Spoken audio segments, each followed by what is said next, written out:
Mais ndeko na biso tabule a composant Zembo a lobby mokolo na kokufa. Lelo yo lobby na yebi ndenge bakolela ngai. Okomi pene na liwa? Non. Tango mosusu munene oyo eza ya pamba te. Ndenge yo lobby mousquetaire moko ayembaki moko na kokufa. Bongo siko biso yebi na yebi ndenge okolela ngai. Yebi liweza ndenge na ndenge muso akufa boye muso akufa ndenge na ndenge. Mais kasi yo moni ndenge nini na makambo oyo otikoloba wana na Nzembo makambo esalamaka est-ce que ezali ya solo penza soki owe bakomi kowela biloko? Mais non, c'est-à-dire soto landi couplet omone siko soki ebembe kufi bato mingi bayaka te mpona kolela. Pardon, ebembe kufi? Soki ebembe kufi yo te. Ndenge nini ebembe kiko? Disons moto soko akufi. Ah d'accord. Bon, soki moto akufi okomona basi bakoya na biloko koteka na ebembe elali. Mibali bakoya kofina basi miso. Soko alukaka mwasi azwaka ete aya ozoyeka na ebembe wana. Bon, alors on comprend pas où baye kolele ebembe, où baye kosepela ebembe.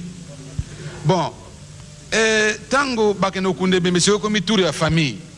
Bakomi kotala soki biloko nini ya tikaki voiture eza wapi omona tongo soki etani omona deja leki ya soki ezaki mobali omona asa koteka na voiture mosusu akomeka bilamba soki ya bako sekoka ye soki ekoki te akeki na tailleur mbango mao na butu wana afungoli na nsima mokongo mpo ekoka ye yana tozo comprendre su te est ce que tolelaka mowei to tokenda kosala mombongo to bafamille bazilaka mowei akufwa po bazwa biloko biyeye asombaka to biyeye atiki.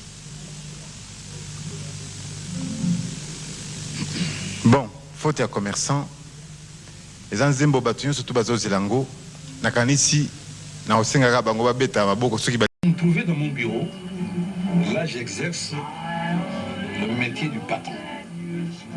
Je reçois, je signe des courriers, je dicte des lettres.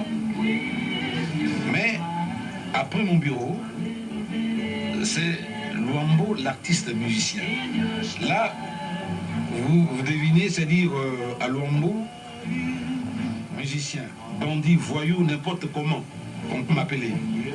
Parce que là, je fais mon boulot pour que le public soit content. Je suis patron, d'accord, je suis patron. Parce que je gère le fond de mon entreprise, je suis patron. Mais en dehors de patron, je suis artiste musicien.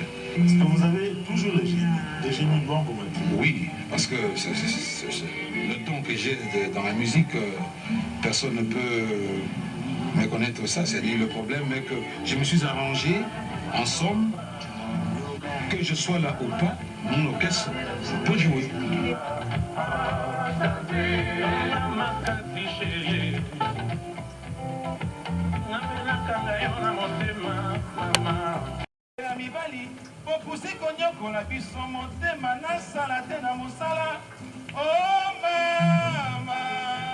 Né le 6 juillet 1938 à Sonambata, sous-région de Lukunga, dans le Bas-Aïr, d'une famille de 2 enfants, François Luambo Makiadi perdra son père en 1948, à l'âge de 11 ans.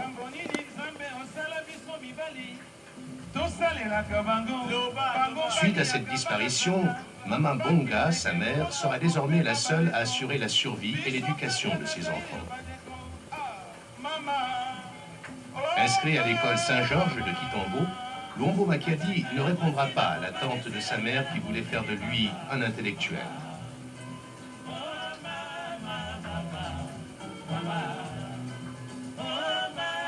Luambo n'avait pratiquement pas aimé l'école, qui pour lui était cérébrale à son goût, et située en dehors de ses centres d'intérêt. Entre l'école et la rue, il choisira la rue. Mais de cette turbulence naîtra son engouement pour l'art musical.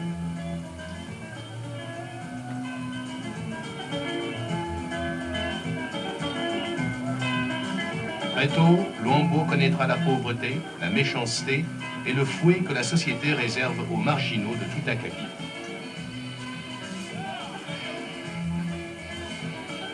À peine âgé de 15 ans, Luambo refuse d'apprendre tout autre métier. Il passera son temps à cultiver et à développer ce qui allait devenir sa carrière.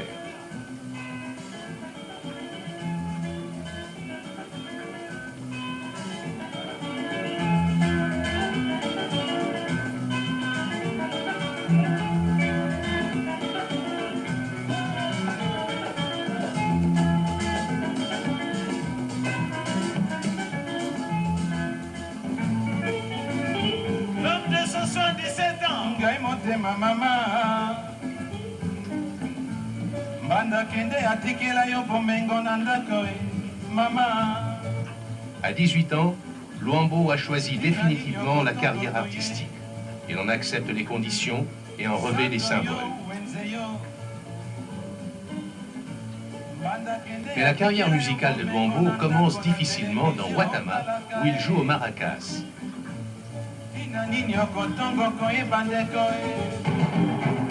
Après la fusion de Ouattama avec le groupe Mandibou, Luambo devient un élève du célèbre guitariste Louon Passy, qui l'initie très vite aux magies des cordes.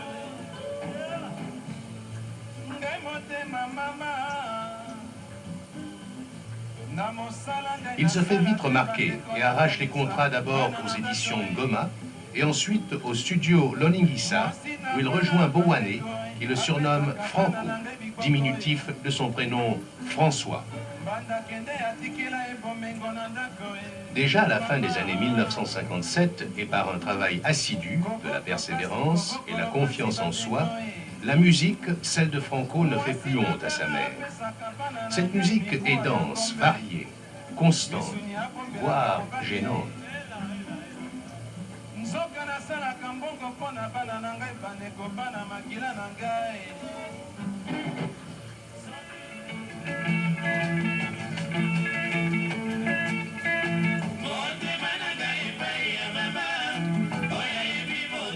1960.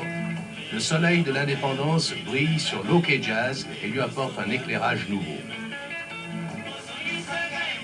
En effet, avec l'entrée en lice de Moulamba Moujos et de Dekwami Lassitumba, un vent juvénile souffle sur l'Ok Jazz.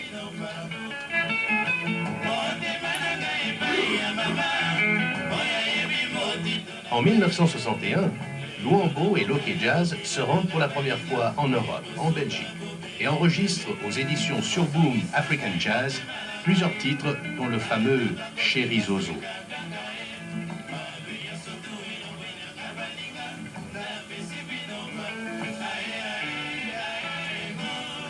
En 1963, l'orchestre se transforme en une véritable société. Mais des conflits ne cessent de naître entre les actionnaires. Les dettes s'accumulent et la société OK Jazz est déclarée insolvable. C'est la faillite.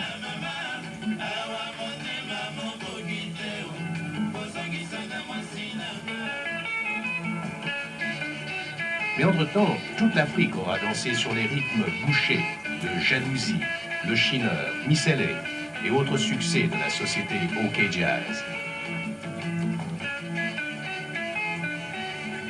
Franco arrive à prendre le dessus et transforme l'Ok Jazz et le tout-puissant OK Jazz.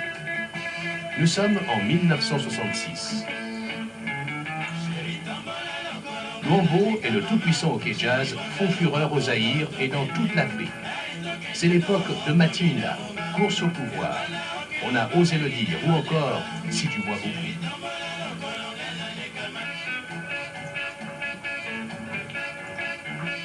Au Zaïre, on ne parle plus désormais que de deux orchestres qui se disputent le leadership de la musique congolaise. Le tout-puissant OK Jazz de Franco et l'African Jazz de Taboulé.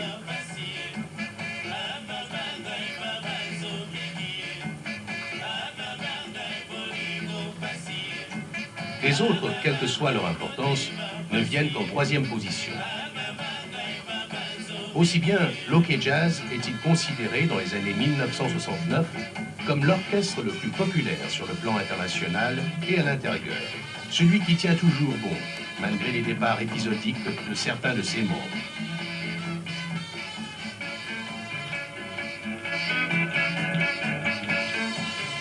J'avais des amis dans le jazz qui partaient, qui revenaient, qui partaient, qui revenaient. Et puis après un moment, j'ai dit, tant, vous partez, bon, partez pour toujours. Et quand ils sont partis pour toujours, j'ai essayé d'organiser le jazz à ma manière. Parce que timide, et puis après, demain il part, demain il revient, j'ai dit non, stop. J'essaie d'organiser à ma façon. Je me suis imposé en tant que Luambo Makiadi. Oh, Mario. En 33 ans, une pléiade de musiciens viendront faire école, gagner ou confirmer leur célébrité dans le tout-puissant hockey jazz. Joski, Simaro, Yulu Madiala, Edo Nganga, Berkis, Mayamba Pepe, Sam Mangwana, Taboulé Pascal Rochereau, etc., etc.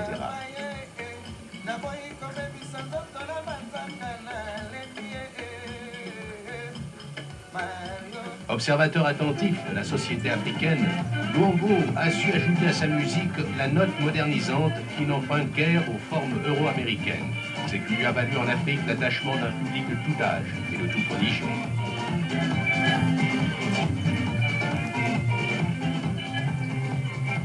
De même, la vigueur, la vivacité et l'inventivité de Luambo trouveront un terrain fertile dans le lingala, sa langue natale, dans laquelle il chante et qu'il manie avec aisance.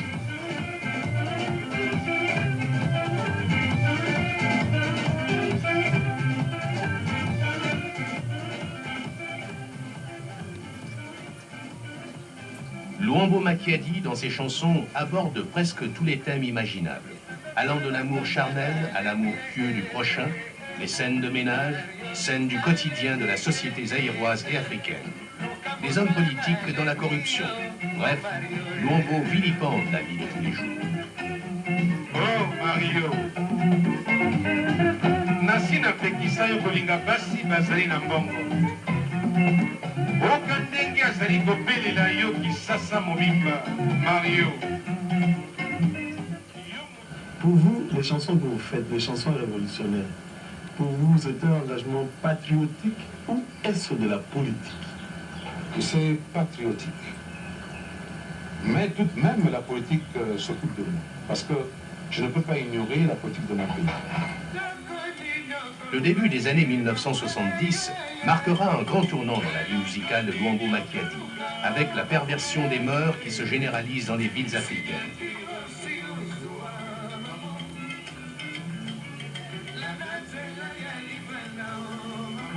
Luambo décrit dans Mamou le comportement bizarre de certaines femmes mariées, au point de laisser croire qu'il les méprise sans se soucier de ce qu'en pense son public. Dans votre enfance, vous étiez très dur et dans votre jeunesse très dur, même brutal vis-à-vis des femmes. Pourquoi ce changement? On grandit, hein. J'ai grandi, j'ai 48 ans maintenant. Bon. Je ne peux pas penser de ce que j'étais quand j'avais 13 ans, 15 ans. Et pourtant, on ne sent pas ce changement. Vos chansons sont toujours dures vis-à-vis des femmes. Si je change à composer autre chose, peut-être on ne doit pas sentir Luambo Makiadi. On dirait, mais il a changé.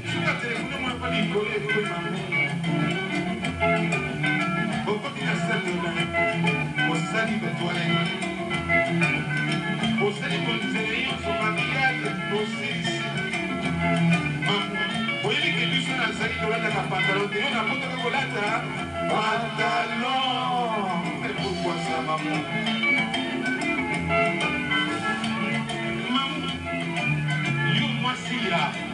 Vraiment, est-ce que ma femme peut ça que c'est normal? Maman, Mimi, akamati qui se va m'ouvrir qui va atani moi na mon cœur magazo afuri bizana ako na sali patongolo kongai pandekoi elamba soki na Luambo Makiadi n'avait pas seulement des amis, il avait aussi des ennemis et des détracteurs. Mais avec sa verve créative toujours sans pareil, Luambo Makiadi, dans une chanson pleine de sous-entendus, libère ses émotions.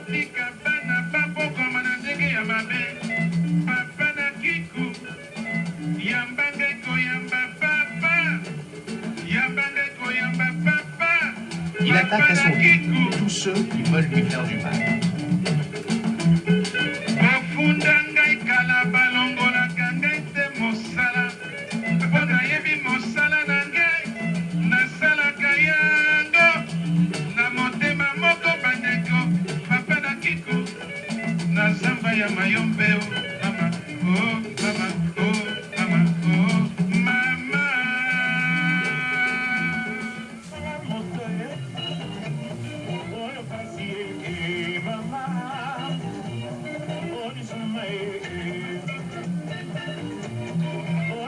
Franco et le tout-puissant OK Jazz ont en véritable ambassadeur apporté l'envoûtant message musical dans toute partie dans le monde.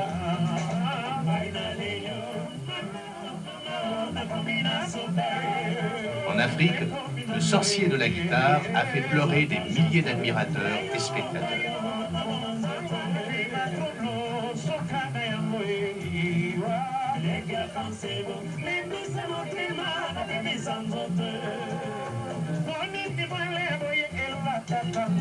Aux États-Unis, où il est reçu par Marion Barry, maire de Washington, et à la Voix de l'Amérique par Georges Collinet, et pour l'ensemble de la diaspora, il est tout simplement The Big Brother from Zaire.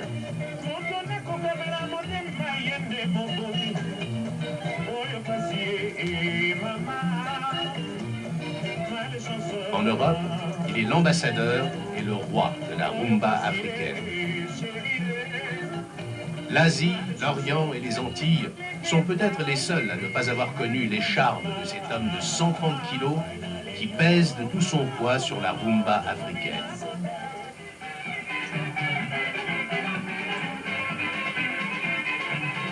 En 1985, Franco et son orchestre de tout-puissant OK Jazz n'ont pas manqué le rendez-vous d'Abidjan, dont le bénéfice devrait aider les frères éthiopiens touchés par la guerre et la sécheresse.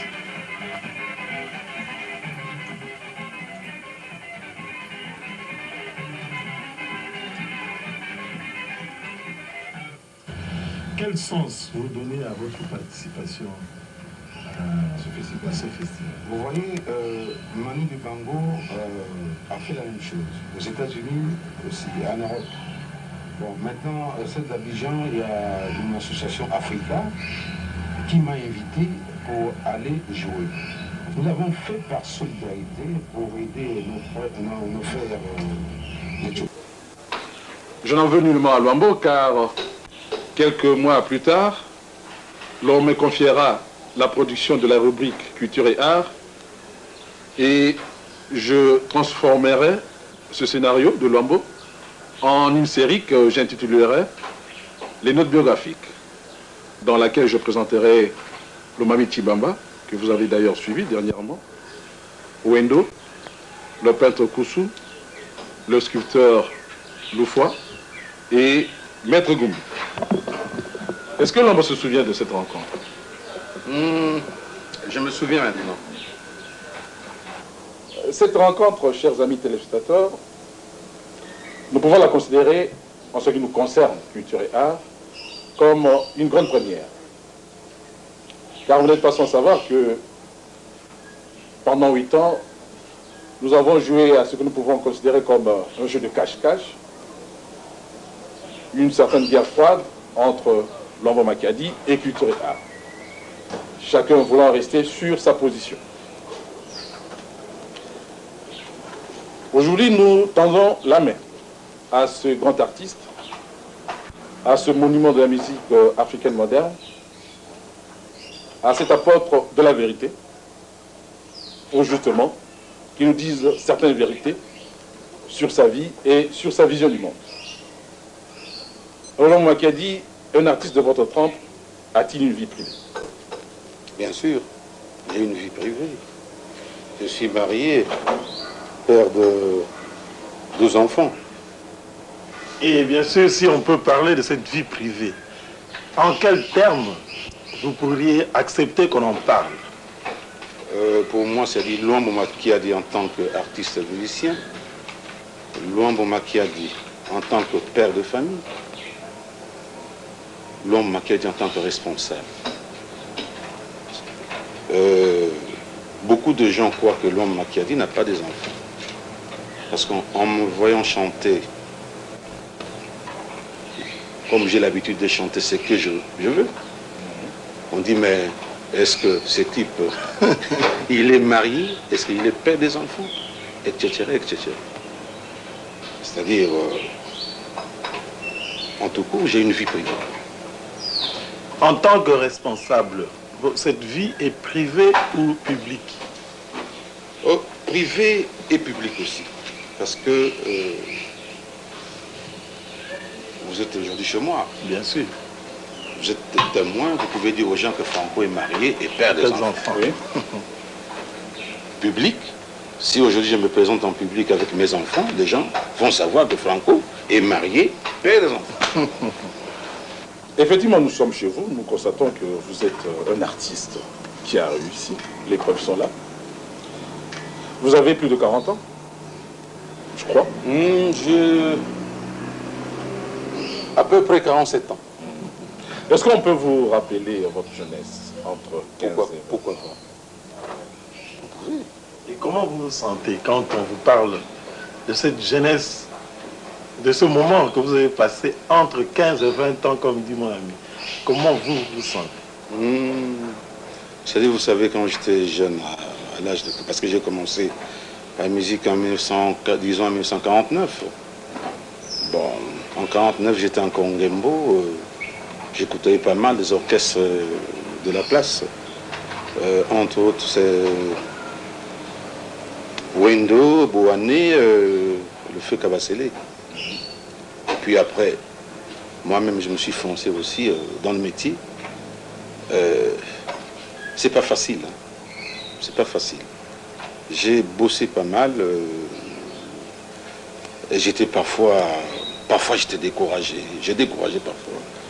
Mais que voulez-vous, quand je rentre chez moi, je dors, je me réveille, je dis, bon, écoute, je dois quand même faire quelque chose. Mais les gens sont souvent curieux de savoir qui a initié Franco à son jeune âge, plutôt que ce que j'ai dit, Luambo Makiadi, à son jeune âge au métier de la musique, à gratter à la guitare. C'est-à-dire quand mon père est mort, nous sommes allés louer dans une parcelle en Ngilingiri, sur rue Bosengue, numéro 100. Et là, j'ai trouvé le citoyen Ebengo, de Wayon. Il avait une guitare fabriquée de lui-même. Il travaillait à la Tissako. Vous savez, à la Tissako, il y a parfois, vous travaillez la nuit, parfois vous travaillez la journée. Quand il travaillait la nuit, moi, j'ai chippé sa guitare. C'est là où j'ai commencé à pincer un peu quelques sons de guitare. Mais ce n'était pas ça. Ah, dans le quartier, on avait un citoyen qui s'appelait Luampassi, ex-Albert à l'époque, qui avait chanté la chanson « Eh chérie ma banza ». Il avait plein de guitares sèches chez lui. Il habitait sur le quai. Comme il avait fabriqué par des Européens, on était obligé d'aller chez lui comme des petits du quartier, voir comment il jouait. Et on lui supportait pour qu'il puisse nous donner des temps s'entraîner. Et à partir de là, bon, Luampassi nous a considérés comme ses petits. On sortait avec ses guitares, on jouait dans les matangas, dans les quartiers. Après Luampassi, je me suis retombé avec De Wayon en 1953. Je suis allé avec Luampassi à Mouerbeck. De Wayon, il est parti enregistrer à la maison Le Ningissa. Mais il a promis à M. Papa Dimitrou que j'ai un guitariste qui n'est pas là. Il a voyagé au Bas-Zaïre. Dès qu'il sera de retour, je vais lui passer en 1953. J'arrive un jour, bon, De Wayon me prend, on s'en va faire des enregistrements. Et à l'époque, j'étais mince, un gosse de rien du tout, qui jouait une guitare qu'on appelait à l'époque l'Ibaku Yangouma. Donc la guitare était plus grande que moi. J'arrive au studio, je joue et tous les Européens étaient là et ils s'étonnaient. Mais comment un gosse comme ça joue à la guitare? À partir de là, Papa Dimitriou m'engagea. Il me fait taper un contrat de 10 ans. J'ai commencé à travailler chez Papa Dimitriou comme musicien de studio. Bon, à l'Oningissa, il y avait plein de musiciens. Bon, Boané a vu de moi quelqu'un qui pouvait... Boané m'a chippé chez De Wayon. Alors, coupant tout court, c'est Boané normalement qui m'a présenté, oui, qui m'a présenté devant le public zaïrois, parce qu'on jouait chez Cassien, on jouait chez Air France, chez Quist, Moumelengi Kongova. C'est à partir de là. On est à voyager pour Luanda, moi je suis resté à Rossignol. Et au retour de Bowané, nous aussi on avait demandé notre indépendance à Bowané. On dit, bah, écoute, maintenant on peut filer nous-mêmes. Bon, après, bon, on était tous à l'Oningissa, on travaillait ensemble. Bowané a quitté Papa Dimitriou pour aller à la maison Essengo. C'est là où j'y tous les musiciens qui étaient chez Papa Dimitriou pour aller former Rocamambo. Mon copain, moi, c'était Rossignol. Rossignol m'a dit de partir à Essengo. Moi, j'ai dit non, moi, je ne peux pas partir parce que je vois qu'ici, je suis bien. Ils sont allés monter le Rocamambo. Moi, je suis resté à l'Unissa. Donc, au concours, vous voyez, c'est Bowané, en somme, qui m'a façonné et qui m'a mis dans le rail. Alors que la légende raconte plutôt que Ebengo. Non, Ebengo, j'ai commencé avec lui. Oui. Ebengo a fabriqué une guitare à lui, que je chipais, je jouais. Bon, je suis allé avec Ebengo chez Luampassi. C'est-à-dire, quand nous sommes allés chez Luampassi, le professeur n'était pas Ebengo en ce moment-là, c'était Luampassi. Alors, nous tous, on apprenait ce que Luampassi jouait. Après Luampassi, parce que Luampassi, lui, il était chez Jéronimidis, Ngoma. Bon. Après, nous sommes allés à l'Oningissa. Nous ne sommes pas votre biographe, mais si nous pouvons jeter un regard sur ce passé que vous venez de rappeler, de toute façon, vous avez arrêté à un certain moment. Nous sommes obligés de continuer, de prolonger ce rappel. Nous pouvons dire qu'il y a plus ou moins 3 grandes étapes dans votre vie. Là, tout d'abord, cette jeunesse, passez-moi le terme, assez malheureuse, vous venez de le rappeler. Il y a une sorte de, j'allais dire, de réussite, d'aisance à tout point de vue. Et puis il y a finalement ce regard que vous posez sur la société, alors j'allais dire d'une manière sévère. Et en ce qui concerne les thèmes, nous pouvons rappeler par exemple le thème de Pamuyabana Nangai, qui rappelle très bien cette jeunesse assez difficile. La deuxième période, c'est la période, j'ai dit, d'aisance, de show business, de liberté, avec des chansons comme Liberté, vous libérez la femme. Et la troisième période, c'est la période de déception peut-être, et vous critiquez la femme. Est-ce que vous êtes d'accord avec ce schéma? Oui ou non? Oui, parce que vous savez, quand je compose, c'est suivant une réalité. Chez vous ou chez n'importe qui. Ou chez moi-même, en fond. Quand j'ai chanté Liberté, bien sûr, j'ai libéré la femme. Et après, j'ai vu que les femmes ont beaucoup de torts. Elles causent beaucoup de torts aux hommes. Je me suis penché sur ce cas. Raison à laquelle toutes les femmes disent voilà, Olingaka biso te, oza contre biso, nana botakayo, ozana mamate. Et parfois je leur dis nazana mamate. Pour garder la liberté de la parole. Parce que je vois que il y a beaucoup de problèmes chez les femmes. Raison à laquelle je me mets vraiment à chanter ce que je vois. Mais je ne suis pas contre les femmes. Parce que je peux vous dire que c'est grâce aux femmes que je mange bien. Parce que si vous n'étiez pas marié.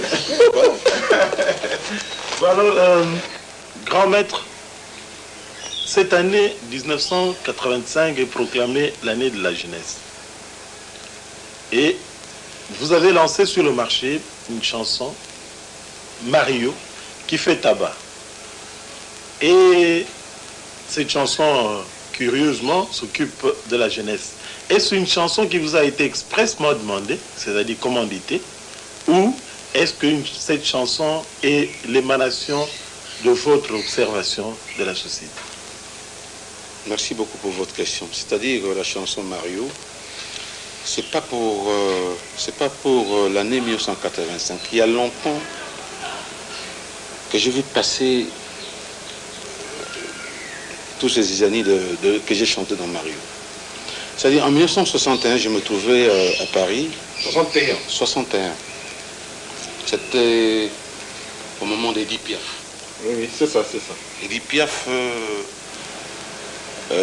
avait un garçon là, qui donnait de l'argent. Oui. Et puis après Brigitte Bardot aussi, vous voyez, avec tous ces mariages là. Donc vous voyez, c'était en sorte le Mario.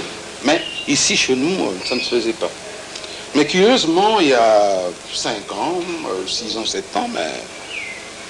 Ce phénomène-là, comment ça... C'est grave. Vous voyez des jeunes gens qui ne travaillent pas, ils vivent que des femmes. Et parfois, ils ne veulent même pas aller à l'école, parce que on lui appelle chouchou, chérie, mangali, et tout ça, ils sont entenus par les femmes. Alors, dernièrement, j'ai passé 2 ans et demi en Europe. Vraiment, là, c'est formidable. Vous voyez, il y a des femmes, il y a des femmes qui travaillent rien que pour nourrir les jeunes gens. Les habiller. Alors j'ai dit, bon, écoute, c'est assez maintenant, il faut que je puisse quand même faire quelque chose pour ça. Et j'ai fait ça. Je fais ça pour ne pas annuler des gens. Parce que vous voyez, à notre époque, c'est l'homme qui allait vers la femme. Hein? Qui va vers l'homme. C'est bien ça? C'est pas bien. Il faut travailler pour nourrir sa femme et ses enfants. Il ne faut pas une femme prendre de l'argent, te donne de l'argent, elle part en Europe et te paye des avaros. La femme te dit, voilà, c'est honteux ensemble dans notre coutume. Raison laquelle j'ai composé la chanson Mario. Est-ce que c'est le seul angle qui vous intéresse dans notre jeunesse, sur la conduite de notre sur l'évolution des jeunesse? mentalités? Oui, c'est-à-dire, le numéro 1, c'est ça, comme constat. Il y aura peut-être une deuxième, troisième. Vous voulez faire votre travail d'artiste? Exactement. Mais est-ce que Luambo croit avoir atteint son but en dénonçant la jeunesse zaïroise ou africaine en général à travers Mario? Mais pour moi, comme j'ai composé la chanson Mario, comme la chanson que tout le monde a écoutée, y compris les Mario, parce que quand on me demande qui est Mario, mais ils sont partout. En Afrique, en Europe, ils sont partout. Que ce soit des Européens, des Africains, ils sont partout, les Mario. Donc, raison à laquelle j'ai baptisé cette chanson au nom de Mario. Mais je ne sais pas s'ils vont m'écouter, je ne sais pas. Vous avez fait votre travail. Moi, j'ai fait mon travail. Et que le Mario se sente reproché. Voilà. Ce regard que vous posez sur la jeunesse est effectivement sévère. Mais alors, que pensez-vous de la jeunesse actuelle et de la femme actuelle, puisque vous chantez dans Mario et ce jeune Mario et la femme qui... Oui, c'est-à-dire, vous voyez, actuellement, partout où je passe, il y a des hommes qui disent, voilà, Luambo, on est gêné maintenant, les femmes partout on passe, les femmes commencent à se moquer de nous. C'est pas ça, c'est-à-dire le problème de... Je vais répondre à votre question. La jeunesse actuelle, c'est pas comme nous on était à l'époque. Parce que la jeunesse actuelle, il est à l'école, il va avoir une femme, il va avoir une voiture, bien habillé. Alors que nous, on partait à l'école pieds nus. Se rapprocher devant une femme, c'était difficile. Tu ne pouvais même pas. parler des insanités devant les gens. Bon, on ne voulait pas. Écoutez. Notre jeunesse actuellement veut avoir tout en même temps. Et voilà, c'est ça. Alors, pour les femmes d'aujourd'hui, elles ont beaucoup d'argent. Il a l'argent. Elle est mariée, elle a l'argent, mais elle veut avoir aussi un Mongali quelque part. Ça ne va pas. Ça ne va pas. Parfois, elle a beaucoup d'argent, elle ne veut pas respecter son mari. Elle veut que son mari puisse demander de l'argent. Mais aussi c'est un peu les amis. Mais parfois son mari demande de l'argent peut-être pour acheter des habits pour leurs enfants. Mais elle préfère donner cet argent à Mongali. Vous voyez? Alors là, ça ne va pas.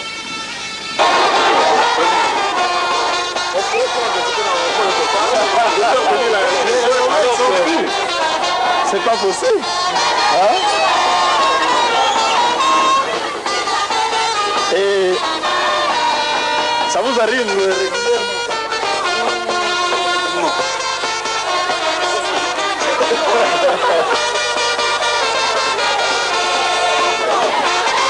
Vous voyez que la musique zaïroise a vraiment donné.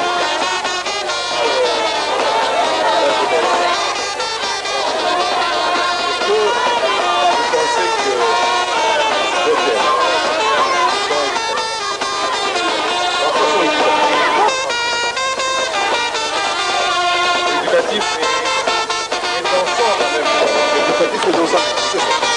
mais je crois que mais beaucoup de gens croient que quand je chante, parfois je me moque des gens, mais or que j'ai dit en même temps. Je dis que c'est-à-dire à ma façon quoi. Je dis qu'à ma façon. Mais les gens, Luambo, Ayimbi Boya, c'est pour nous critiquer.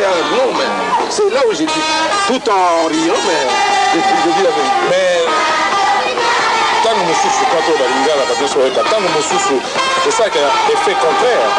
C'est-à-dire, oui, musique,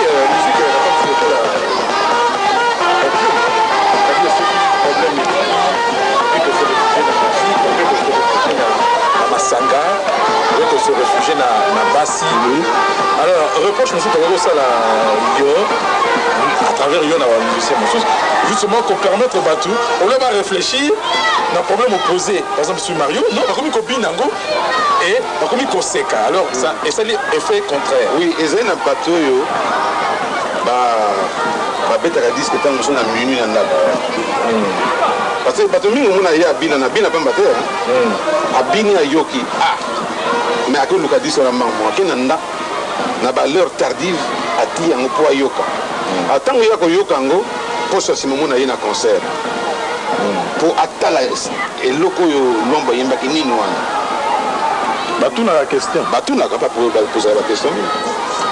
Mais il y a des moments où on a koyemba, on a yembi parce que comme on a ramakasi une improvisation, parce que y a ce qu'on a concert na betlo Mario ndenge na discuter. Donc on a ko betlo Mario na makamusu na bossa na koloba. Allez automatiquement on a koloba ngo. Bato ça au ganga mais c'est pas possible.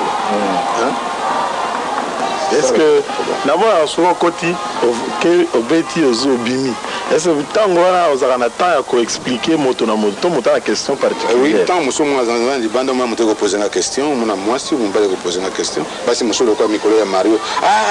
Papa Mikolo vraiment au tibiso ne sika na biso au tibiso à l'aise, biso basi to ko makasi siko tika non Mikolo tika non biso ni na no tika non biso. Ko biso sur le moso tika Mario et battre un record. Alors vous allez conscient, grand maître, que vous allez participer à un débat social. Oui, tout ça conscient. C'est-à-dire, au Bimisi Likambo, et faire réfléchir le bateau. Quand il est sur le foyer. Et bien sûr que Zila, il y a dans 3 mois, na sainze momoko, na kanisi okozonga la vie des hommes. Mais ils allaient pertinent. Makambo yo ngai ye to salaka mais sans que toye baso to ko sala ils allaient matata sikoyo est-ce que ntango oyosaka osali liloba obimisi discussion esalemi na bandako mwasi na mobali bamosusu kutu baki na mwa matata ya famille eye makasi bamosusu baki na matata bakoyeba ntina yango te bayebi ntina bayokani mibale ebongi maloba oyo bango na famille to ndenge otambola mama te misu tout ça maloba bayebisaka ojwaka yango lokola nini? Effectivement, moto na moto azalaka na ndenge nini ya kotuna ngai osali nzembo ndenge nini tomonike likambo osali ekosala bote mais mpo na ngai ntango nasalaka nzembo nasalaka yango mpo na moto nyonso ekozala likambo na yo ekozala ya ngai ekozala ya ye mais omona moto mosusu abi mais likambo lwambo ayembi nga na ngula boye nasalaka boye est ce que ayembi ngai te moni ye moko est ce que ayembi ngai te ayembi ye te mais ekutani kaka. Prenons par exemple nana bete na mboka moko ntango nasali nzembo ya nzembo ono tosala sikoyo na nsima ya makambo eza eburu oyo basemba ndeko ya basi bon na kati nasitaki foyer moko oke ngai mobali na ngai depuis aza na ngai nazwaka zemi te alors bandeko ya basi baza koloba ke na kolia mbongo apamba tout consort na kombo natangaki or que eko okwana libala moko babotaka pete basaka eloko anakobeta na mboka moko moto wana aye na mwasi na concert mpo ayoka so na koyemba yango basala nga citation directe po bafunda ngai ke nayembi bango. Heureusement pour moi nayebaki pete mokolo yango mpe nayembi nzembo yango te mais après bayi komona nga baexplike nga bi te tout d'abord nga nayebi mwasi na yo te nga mpe nayebi yo te ezaka coïncidence ya kombo natiaki na kati donc omoni yango wana oyo nyonso toyembaka ezali makambo to komona parce que moto mosusu asaka nini na onatra soki amoni likambo aseki kaka te lobi avion ekweyaki na matonge moto osaki amoni mais soki ngai namoni esali nga mawa nguna mosusu nayembi yango obie mokomi mosusu akomi yango na buku mais ezali likambo esalanaki esala mais nayaki na motuna mosusu obi tolobi awa yo moko lobi oza sévère na enfin moninga nanga lobi oza sévère na la jeunesse na la femme mpe yo lobi awa bamosusu makambo yo olobaka bango mpe bayaka koreproche yo le mosusu areproche yo mais esalemi yo olobaki mpo na ye te oro olobaki mpo na bato nyonso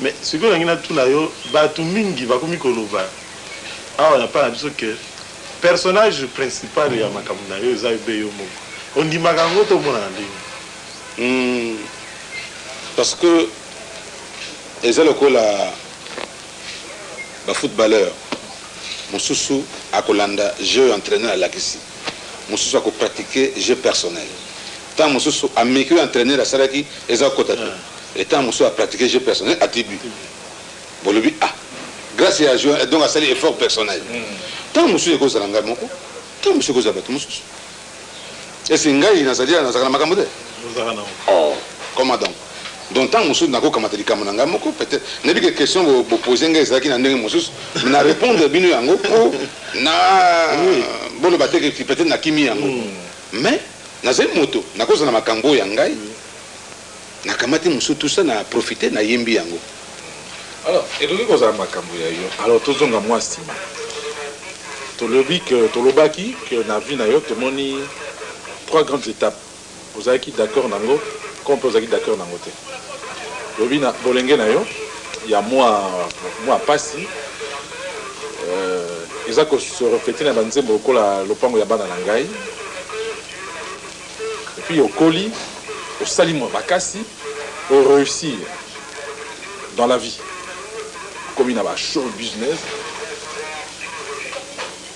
opesi liberté na femme parce que oréussir obi na ndenge ya kovivre sikoyo mwasi aza libre parce que mwasi akomi kopose mpe baproblème ya condition na ye opesi ye liberté na nsima omoni mwa ekomi kwa koso liberté opesaki mwasi exagéré okomi koreproche ye yango wana tolobaki bon nzembo lokola lopango ya bana na ngai. Est-ce que ezali ko répéter effectivement période na yo wana ya bolenge ya pasi ko défendre bana face na ba parents mosusu banyokolaka bango tata kufi mama kufi ba ndeko bakamati lopango. Oui, merci mingi pour la question posée parce que oui ba problème etali likambo ya lopango. Tant mosusu na lobaka yango mingi okomona tant mosusu balobi bakaboli balopango na bakartier na bazone ozali 100 bato bana mbongo bake basilisi misala bandako etelemi moto mosusu na mbongo te ake atongi kamwa eloko moko moke mpo ayebisa bino ke ata alalaka wana te mais azali wana mais ntango l'état atombokaka alobi mais omona l'état so akotala moto wana na contrat na ye ke azali kofuta pako ya mabele l'état simbaka yango te l'état arespectaka eloko wana ya kosala parce que alobi eloko na sini apesi ye mpe azali koakite na badevoir nyonso pourkui na botola ye lisusu yango mais soki atongi te parce que l'état aza kokanisa kaka ye te l'état aza kokanisa non soki atongi te peut-être mokolo mosusu bana na ye bakotonga soki bana na ye batongi te ntango mosusu akanisa bana ya bana na ye bakoki kotonga yango ningi koloba ke eloko batangi lopango soki tata na mama bazwi lopango lelo bango bakufi mais il faut etikala kaka na bana oyo bango baboti parce que ezalaka ntango mosusu omona bafamille mosusu ya biso lopango na biso mais non ezali ya bana ngai moko je m'excuse beaucoup peut-être baparent na ngai bakozala non ngai ntango tata na ngai akufi atikaki lopango et jusqu'à présent tozali bapropriété ya lopango wana na gemi na 88 moni donc ezali ya biso même tozwaki ntango mosusu pokoso na bafamille mais après l'état alobi te ezali ya bana ezaka ya bana donc ezali bafamille bayebaka bien te lelo soki ndeko na yo aza kosala mosala loba soki aza kobota te wana ntango bakolela ebembe na ye conflit wana ebanda sikoyo kotala parce que en somme mwasi oyo babali soki aboti te nakanisi atikala na lopango te peut-être bakopartage babien bapesi babiyo kendeno parce que mobali mosusu akobala yo mais soki mwasi wana aboti ou bien abotaki mwana moko mais biloko wana eza ya mwana wana mama wana akovanda na nsima ya mwana na ye akoba non menga nakende te parce que naza kobokola mwana mpe akoba non mama nanga akende te parce que ntango mosusu nali akolambela ngai c'est ça ntango nayembaka nzembo wana bien sûr ezalaki aussi problème ya ngai moko mais napesaki toli mpo na société nyonso ya biso mais ntango oyo bandaki miziki tokutani lisusu na nzembo mpona kotala sikoyo ndenge otalaki kote ya jeunesse kote ya babatela bana emonanaki mais ozalaki na conception moko ya kotala mwasi ntango oyo obandaki vie ya miziki nzembo moko oya na esprit nakanisi ya ekozala ya yo nakasi majos akei kolaka te conception ya mwasi ntango wana ezalaki nini mpo olelaki ezalaki nini na ebandeli mpo tokolanda yango to komona ndenge ekomisi question posé ngai na nzembo nayembaki mpo na majos seloko nalobaki na yo na ntango wana mobali aza kokende epai ya mwasi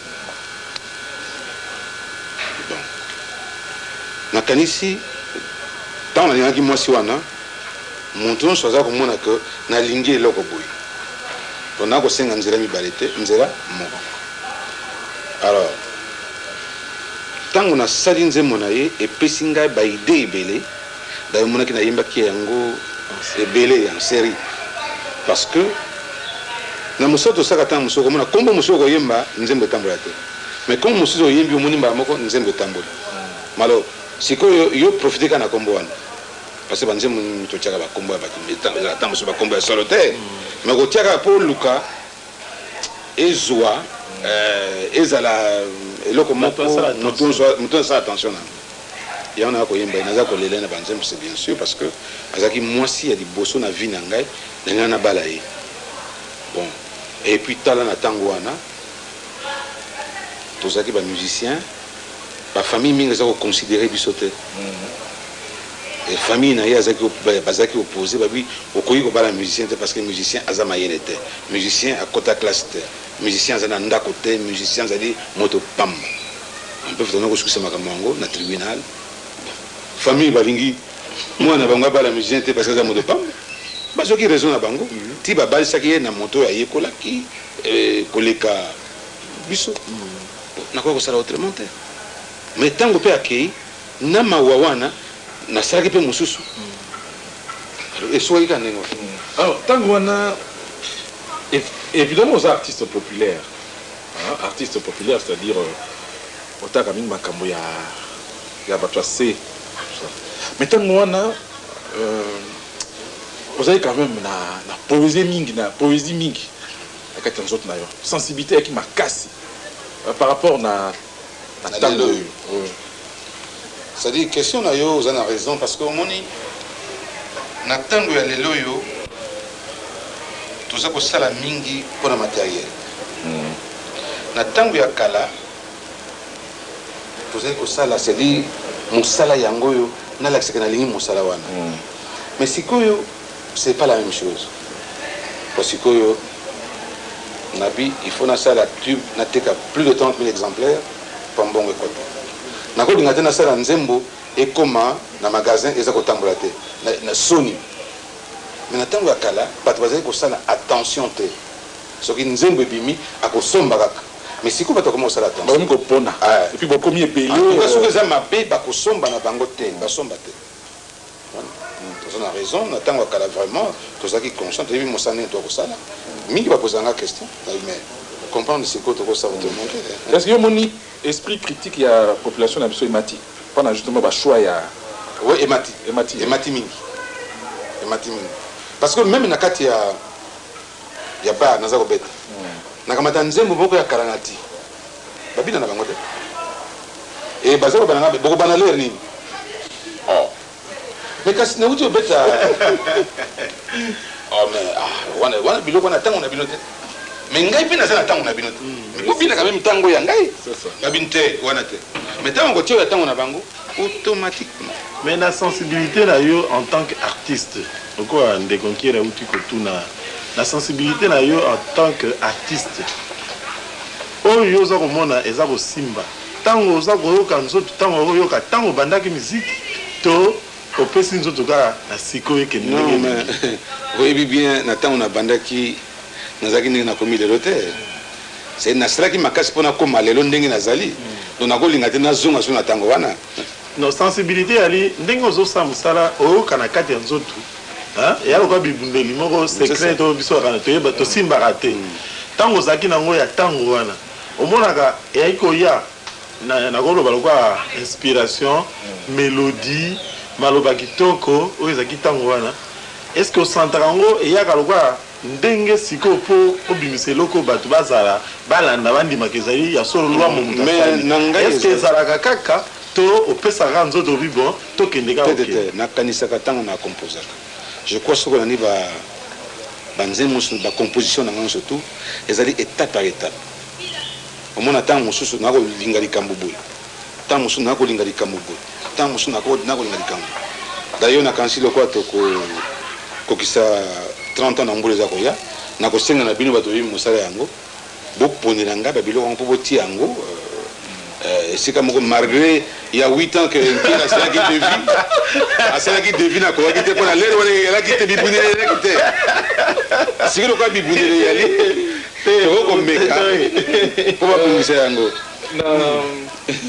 na niveau oyo okomi autour de likambo na posé question ya niveau critique ya population c'est pas le fait que population a mélomane a bini nzembo à kalaté que on va que niveau na bango mati parce que ngande bangi singa na mo lokola au contraire niveau na niveau penza et mati penza mingi te bazo on a plutôt mode oui c'est-à-dire bamusuka bakano musique on a kina tango ya bino na betela biso ya tango na biso bien sûr na ba concert musu na kene par exemple na concert mon auto beta Nicolo na kutaki bato yo na bine saka na tango wana na peti batondi na piste parce que zaki tango na bango bakanisa bi nzembo ya peti biso na moto na moto ntango nazalaka boye nazala kosala boye nakosala souvenir basouvenir ya ntango wana bon bana mpe ya ntango oyo baza mpe basouvenir na bango omoni nayebi te je m'explique na kati oloka mama loba bana ntango oyo oza koloba eyali banani mpo tomonaka na epai ebetela miziki na yo po baka wana baka age oyo yaka mpenza ya solo yo bengi age nini bana ntango oyo okana explike yo parce que ngai nazali na kati ya domaine wana actuellement toza na orchestre lokola zaiko mwana nyonso tu aza kobanda vie na ye nalobi bien eyala mwasi ezala mobali aza kokota na zaiko akomi na zaiko abini lobi abini bon mobali ou bien mwasi ntango akoma na baresponsabilité alingi su te akutana na baleki epai ya zaiko azalobi ye siko achange camp siko apusani akoli akomi kolanda ou bien afriza ou bien okejaz parce que sikoyo alobi nakende sokona nakutana na mwana oyo adiplômé 2 ans nsima na ngai omoi ndenge yango wana donc ntango na ntango actuellement soki na musique azaiko lokola vacances yali mais okuta lokola ali yoto parce que baza kolanda eloko wana mais ntango ye akoma na baresponsabilité na ye abali aboti nakende soko na nsima te napusani nano okuta ye avandi wana aza koyoka aza kona répertoire mais tout de même awuti kuna c'est ça le problème oza komona que moto na moto alingi na ntango na ye et puis biso ngai na oyo bana yo bato ngai na binisaki oyo nazali kobinisa namona bango mingi kaka na invitation soki bainvitation ezali okomona bango mais aya na bar non mingi peut-être na banganda peut-être na boîte ameli moke azongi na ndako ameli moke azongi na ndako yo okoma kopona esika obetaka mpona message no eleka to oponaka no te obetaka kaka mpona ekeleka naponaka te esika nyonso obengi nga na kobeta yo nalekisi message na ngai. Mais il arrive des moments où inspiration est sili. Alors, on se confie à moto, à sa macasse na kokoma. Il arrive des moments où le problème est belé. Bon.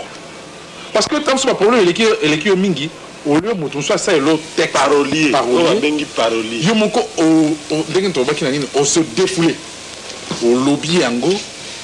Alors que dans moi kanda na Dieu recule dans le temps te. Et ça répète en musique. Oyebi hein. La musique na côté parolier. Oyebi na kanata mosusu na loba yango te hein. Na kanata mosusu na senzemo. Tana ko banda yango. So na talisio papi okondima te. Mais ngai mo tana ko na banda ko répéter yango na oki somo. Automatiquement na changer na loba mosusu. Parce que boyete za matata mi. Botan mosusu pe na ko sala erreur na kena na répétition. Ba chanter tant ko yemba momba oki somo. Ba bitete eleki somo eleki makasi. To zongo zisoto kitisia. Tango akala ba parolier ba kebele. Tango akala na évolution musicale so ba parolier ba ki mingi. Ba to ko pesa ba banzembo. Alors on a sikoyo. Est-ce que tu crois kokota système monetaire par exemple on a ba écrivain na banani na sala texte ya bien dans la parole na par exemple to kana ba mususu apesa odit na zalia wa na secrétaire na ngaba mususu ba komelanga de loin talanga na zoki au moins talanga na zoki pomena mwasi na ngai boy esoko yemba nga te mais soki na yemba nyonso wana mabe boko mukanisa te ngai moko oki naza kozwa mikanda mibali baza kofunda basi na bango puisque obike nga mosala ngai kokotola basi ouais toyokani te esika wana naza koya nayebi soki tozwi bato oyo asali parole nasali par exemple fond ya musique na ngai bon nayebisi ye ngai bon sali ngai baparole na nzembo bo mais ekoki ntango mosusu koposer problème ya kosala ngai ntango mosusu parole oyo ekotambusa nzembo na ngai te oyo ngai alingi nzembo etambola omoni bon nazaka ntango mosusu na ide te ya kosala nzembo sheri ngai nalingi yo mingi mpona nini oza kosala ngai ngai nakoka wana ezali baide na ngai te ngai nazalaka mingi na côté ya déception. Déception. Na exploitaka mingi makambo ete déception. Alors so nakomi ko naza ko exploiter déception, leo nakomi loba ah chéri nga nalingi yo mingi, otala na mbulu nga nakomi nango, nalelaka chéri nalingi yo mingi, mais vraiment mes bana basi akoli. Bon alors déception na zongela. On a profité na mo wana déception ya yo wana ya tinani. Il mais lelo soki yo non mais non parce que ça il y a nature na yo. Ya mais c'est ça, mais soki ngai na yoki par exemple et pas na yo. Ezala mwasi azu ya premier pas na yo. Il y a une raison. Moi ça bien on a côté de déception. Oui. Ezala yo na côté ya mwasi na yo bien en déception. Oui. Ngana ko profiter idée wana. Soki na yoki te, mais soki na yoki na profite dans l'idée. Est-ce que Luambo est un homme déçu? C'est ça justement. Oui ou non? Oui. Oui et non, c'est ça. Oui et non. Oui et non, peut ça na oui. Na oui. Nazali na lolenge moko na ebite so na bato mosusu.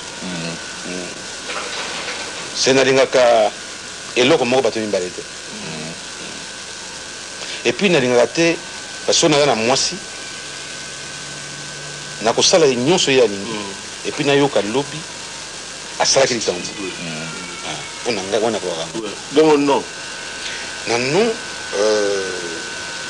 te nakata na momuke. Déception kaka aujourd'hui oui kaka pas na mwasi bien ça pas na baninga ko pe pas na baninga. Pas baninga quoi. Prenons par exemple na nakata musala na kosala ba collègue nanga. Donc on a peut-être patron na bango. Akoloba nanga na bibolele ko sala te. Ba bina sala soute. Le bac à salir. Bah, vous êtes très sensible à très sensible. À Kokate. Oui, et non? Non. Makamusu na ko limbisa. Makamusu na limbisa.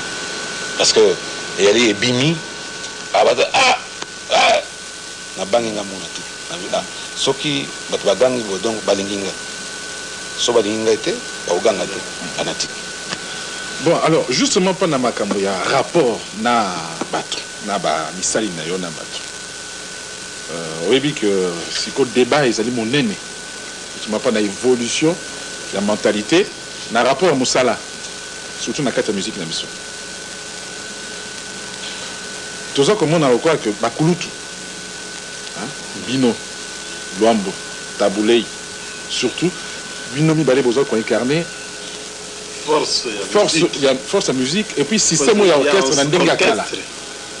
Alors que si quoi au tina poto, au tamami gozomona. Moi liberté, yo on a pas liberté.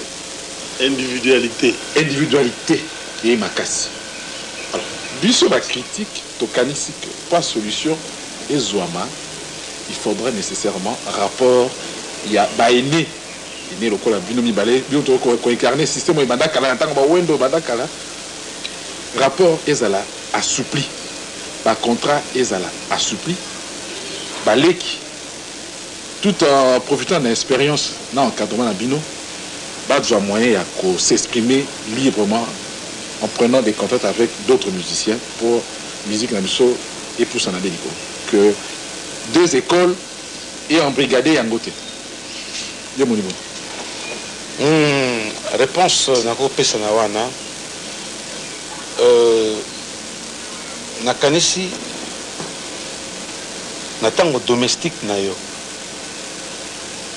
oyebi ke na lero domestique na ngai azali kosala mosala natekelaki ekolie ka sala ye akosalela voisin na yo et par hasard yo ozongi na ndako mpo obosanaki eloko moko oza kobeta ngonga mpo kota azala mpe oazali mpe ya voisin bo okende makolo parce que oyebi ke asolaka kuna okuti aza suka bilamba ya voisin nakanisi oza d'accord te non oza d'accord te biso ngai naloba ngai façon na biso c'est faux ngai nazali musicien nazali kosala na papa Dimitrio lokwa naza koloba azali na kisasa aza koka ngai asala ngai contrat ya 10 ans asalaka ngai contrat ya 10 ans azali kofuta ngai 25 centimes avant l'indépendance par disque Moutabomaki contrat, on est acquis le membre du comité central, le citoyen Bomboko. Quant aux Zuka indépendance,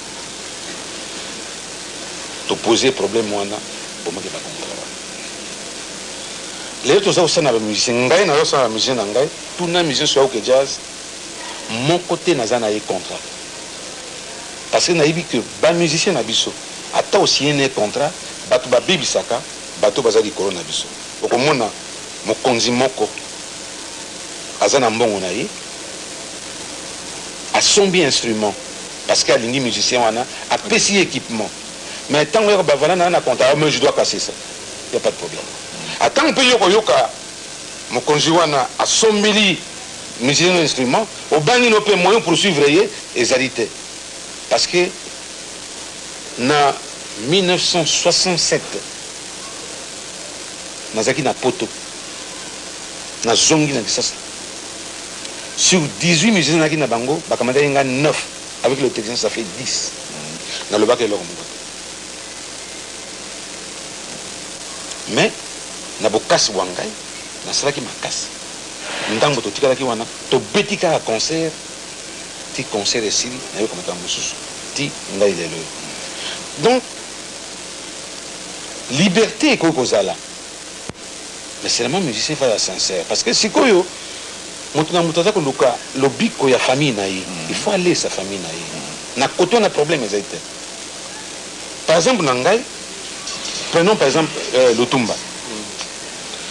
Lutumba aye komuna ngai bambula eleki mingi et puis voilà lwa mungaza kulutu na yo nga botemi liboso na yo mais yo nzambe apesi yo chance lelo oza kodirige ngai mais nakoki ntango nyonso tu te soki nazali na mposa eloko nayaka pesa ngai pesa ngai pesa ngai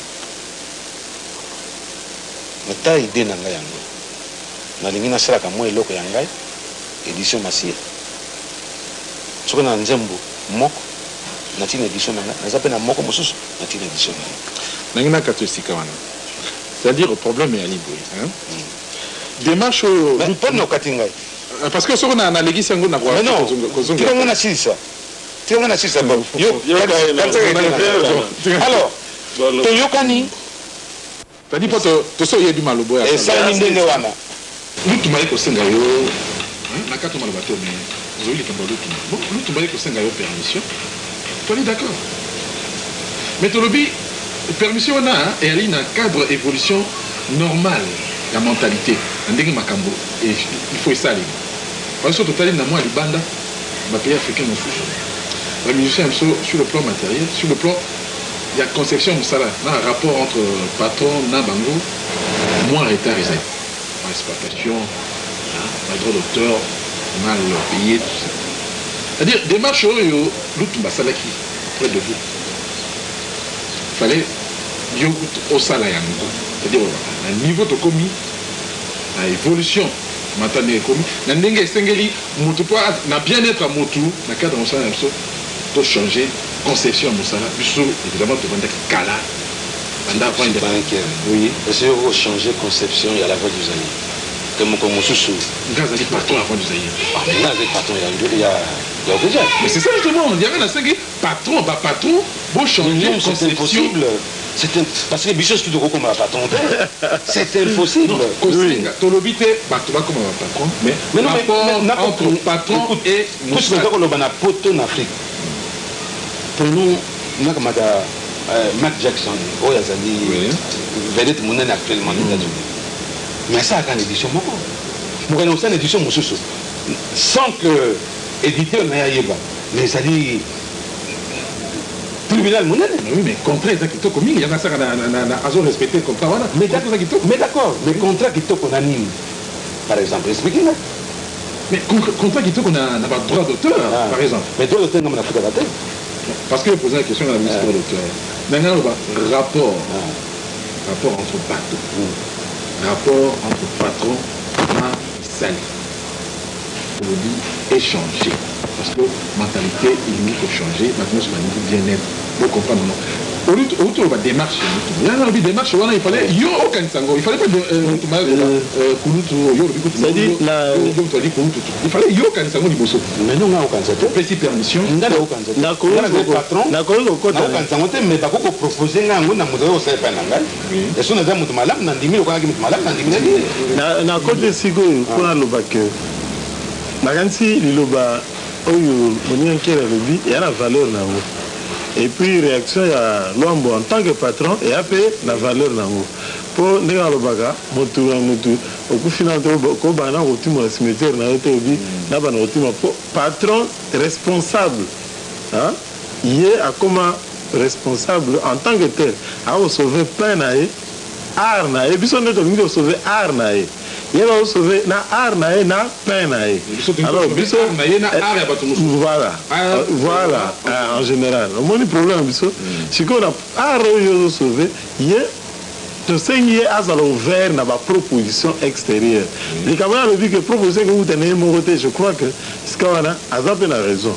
Il y a Azali Azali ko sala art Azali ko lia na art. Mais na côté musul nde siko to go singa et que à comprendre que na art pour évoluer compte tenu expérience il y a vivre 2-3 ans à l'étranger. Hein? Même avant qu'il n'était étranger, mais pendant un certain temps, que j'ai en tant que l'ensemble, et il en a pas trop. Je m'excuse. À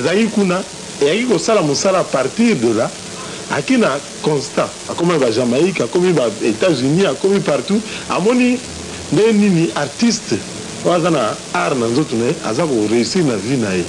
Donc, on va sentir que dans le milieu zaïrois, tout artiste a la possibilité de faire éclore art na pour vivre nango ça dit ça art wana et que les bosso mais là c'est wana des soucis na biso nyonso actuel na pesa exemple ya moninga na ngai Tessa Dalis asali mbula liboa na okuja 7 ans en tant que premier chef d'orchestre. Bon asali atali que compagnie ezaya yete ezaya mais ayi habité na ligne na mais ça là nanu les artistes indépendants na sala en solo ngai moko natala soki ça ne va pas peut-être ambula mususu toko monana mon aseng mais ndimaki te na bino ovenda nga mingi habité patron comprendre ngai na meka et tout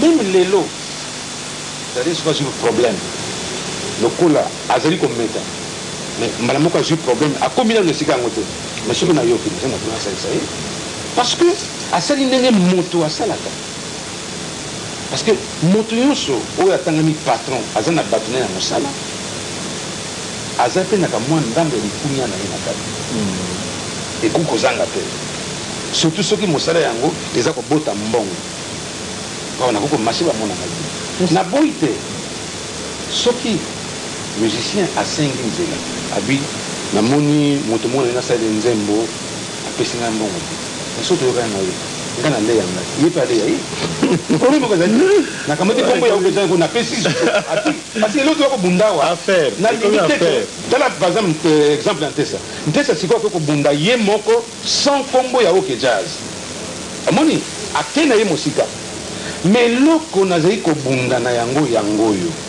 yo olingi kozala na kati na oke jazz otrompe vigilance okoki kosala mosala po ntango eloko nini ekobima yo ozaka na oke jazz baba kaka oke jazz moto asali yango eloko nazali koboya yango wana yo kasi basaka bipa mosusu te basaka na bango mais comme kombo ya oke jazz ezalaka te etambola te d'accord parce que eloko nazali koboya yango parce que oke jazz ezali marque déposée donc pour exploiter yango il faut nalia soki na le problème yaka toyokana yo le nga na bamenge baba 50-50 c'est ça le problème non nayebisaka bango bayebi ke nalingi naliaka bango mpe balia kozongela yango mokolo mosusu eza likambo te malgré 8 ans wana elekaki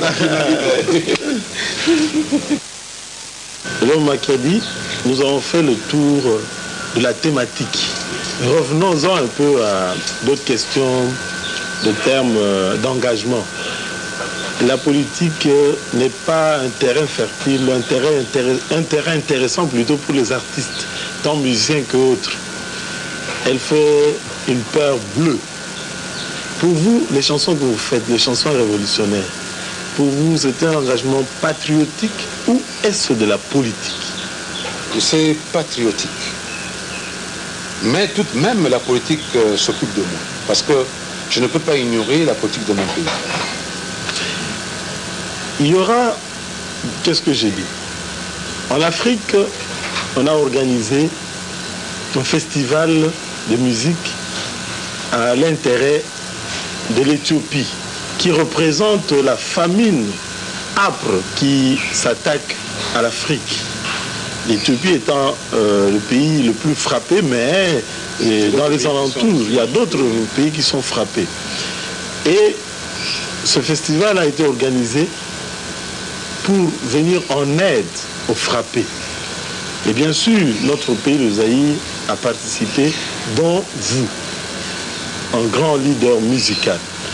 Quel sens vous donnez à votre participation à ce festival? Vous voyez, Manu Dibango a fait la même chose. Aux États-Unis aussi, en Europe. Bon, maintenant, celle d'Abidjan, il y a une association Africa qui m'a invité pour aller jouer. Moi, j'ai préféré aller seul. Il n'y aura pas quelqu'un qui peut m'accompagner à ma façon. Raison à laquelle j'avais demandé au conseil exécutif qui ont accepté, ils ont mis à la disposition de l'Africa l'orchestre tout-puissant Jazz. Nous avons fait par solidarité pour aider nos frères d'Éthiopie.